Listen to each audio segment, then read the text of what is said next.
a stonking great big gold ring. Well, good morning. I'm this morning going to do an unboxing of the new Nokta Makro Simplex Plus. Package has just arrived a few minutes ago.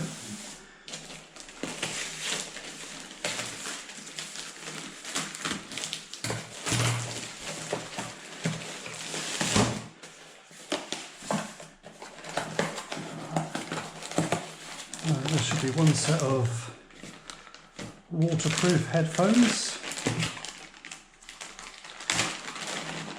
I decided not to go for the ones with the wireless, since I do most of my detecting in the water.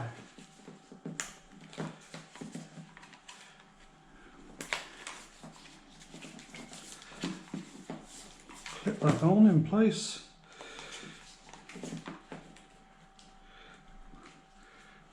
Get there eventually.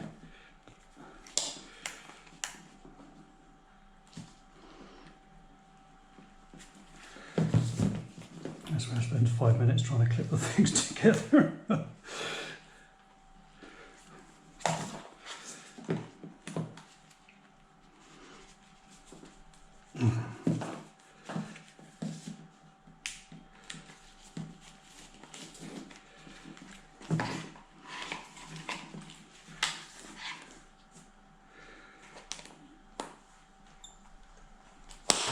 Oh, that's a bit of doing, isn't it?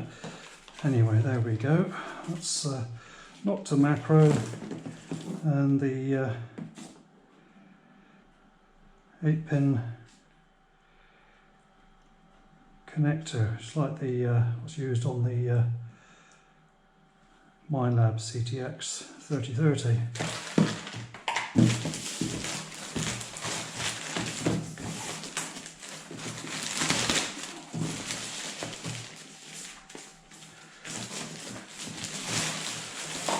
The box itself, a little bit beaten up by the transport, but there we go.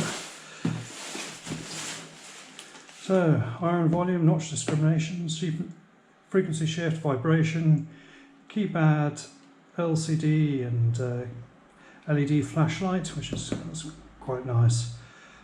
Software updates and 11-inch coil, and of course the thing is waterproof.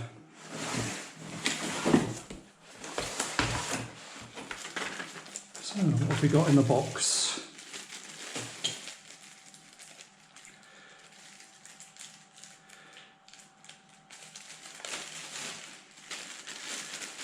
Strap. Oh, that's the coil connector. Looks like the headphone jack. Charger lead. And the charger. And the instruction manual. And a UK adapter.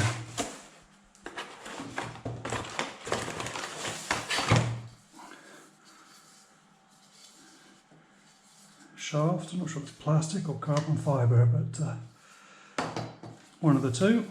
Very light. Actually, maybe it's aluminium. Yeah, I think it's actually aluminium. It feels quite cold. Lower shaft. There's the coil. And it has got a skid plate on. I think a few people weren't sure if it did come with a skid plate. And it does. And the detector itself.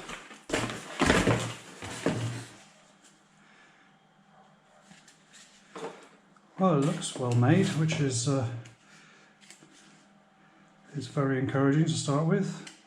I guess that's some sort of adjustment on there. Got the charger, coil, and the headphone, and a rubber boot to protect for those who don't use the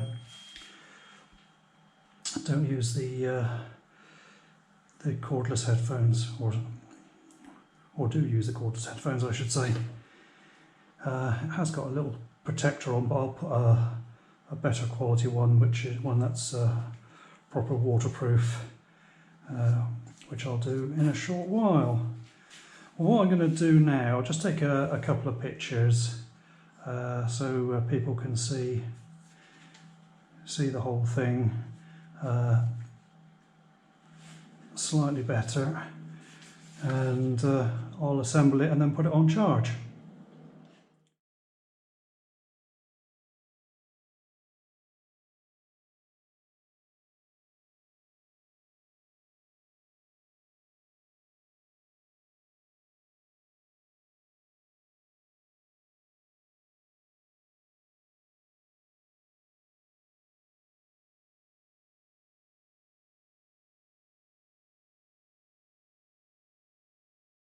I really like this so far. It all folds down so compactly. That's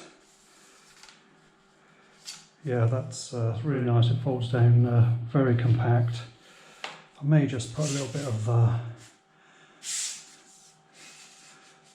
of markers on there just to show where it's getting the end of the travel. Yeah, I think I may just do that, so when I pull it out to detect, I know exactly where the end is. Battery's on charge, and it looks as though it's got a fairly full battery to start with, which is nice.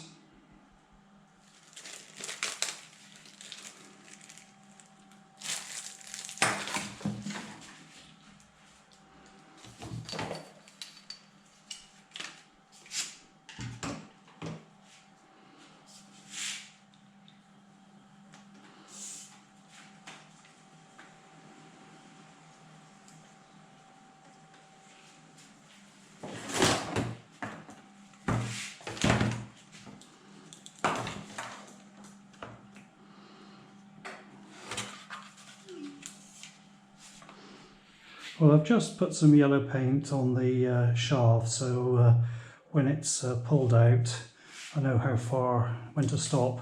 The other thing I use, and I used it on my CTX3030 for a long time, is screen protector. I use Invisible Shield, which is completely waterproof. You can submerge the screen and it doesn't peel off. It says it's self-repairing and everything, so really good. So I've just made a template, which is I'm going to cut the screen protector with, and then I'll be able to fit it. Having spent ages trying to cut out the shape, and then I took off the existing screen plastic and realised that this is actually recessed, so it just needs a simple rectangle on there, so that's going to be a lot easier. So I just need to put that on, and then be more or less done.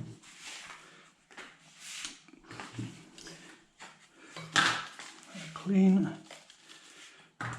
Uses a special liquid of some sort,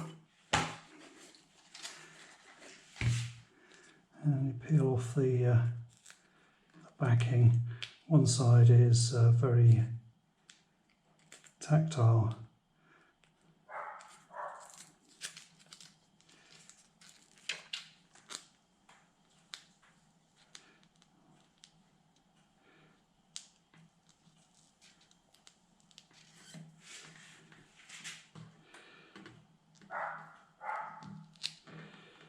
There we go.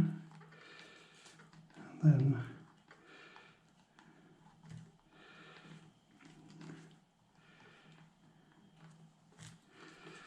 just use a squeegee and let that dry, and it will shrink and grip the display.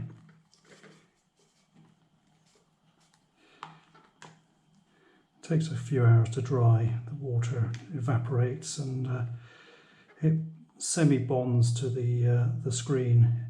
You can easily remove it, just peel it back, but it creates a watertight seal, which is good, and so it's scratch proof. So all the bubbles, not there's any there, but if there was any bubbles, they would all disappear when it dries.